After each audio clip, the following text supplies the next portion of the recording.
विविध मागण्यांसाठी मागील 2 दिवसांपासून धरणे आंदोलन करणाऱ्या राज्यातील सरकारी रुग्णालयातील परिचारिकांच्या मागण्याबाबत कोणताही अंतिम निर्णय न झाल्यानं त्यांनी काम बंद आंदोलन केलं। रुग्णालय प्रशासनाकडून मात्र रुग्णांना त्रास होऊ नये म्हणून आवश्यक काळजी घेतल्याचा दावा होत आहे। या काम बंद आंदोलनामुळे रुग्णांना कोणताही त्रास होऊ नये यासाठी नर्सिंगच्या 150 विद्यार्थ्यांना रुग्णसेवेसाठी तैनात करण्यात आलंय।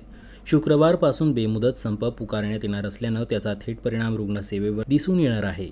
कंत्राटी भरतीचे परिपत्रकातून परिचारिकांना वगळावं, परिचर्या संवर्गाचं सेवा प्रवेश नियम तत्काळ मंजूर करून 100% कायमस्वरूपी पदभरती, पदोन्नती व्हावी, अधिपरिचारिका सेवा प्रवेश नियमातील लिंगभेद निर्माण करणारे स्त्री पुरुष प्रमाण 80-20 करावं, केंद्र शासनाप्रमाणे राज्यातील परिचारिकांना नर्सिंग भत्ता 7,200 रुपये मिळावा, तसेच विविध मागण्या करत परिसरातून सकाळी रॅली काढण्यात आली।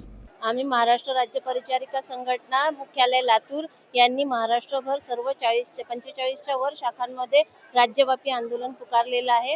सगळ्यात महत्त्वाची आमची मागणी आहे, कंत्राटीकरण रद्द करा। परिचारिकांचे कंत्राटीकरण झाले नाही पाहिजे।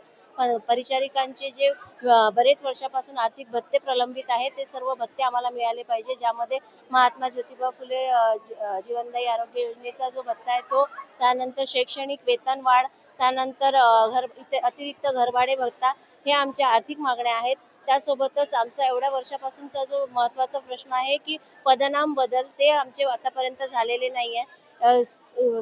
आणि परिचारिकांचे जे सेवा प्रवेश नियम आहेत ते सेवा प्रवेश नियम त्या लोकांनी आता टाकलेत, परंतु त्यामध्ये सुद्धा त्यांनी क्लॉज टाकला 80-20, म्हणजे पुरुष आणि स्त्री परिचारिकांचे प्रमाणामध्ये त्यांनी डिवायडेशन केलेलं आहे।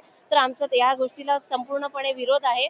आणि परिचारिकांच्या ज्या एवढ्या वर्षांच्या मागण्या आहेत, या मागण्या आम्ही शासन दरबारी पोहोचवण्यासाठी इथे उभे आहोत, कारण की शासन आम्हाला एवढ्या वर्षांपासून आम्ही देतो करतात आणि कागदावर उतरवलेलं अंमलबजावणी कुठल्याच प्रकारची होत नाही।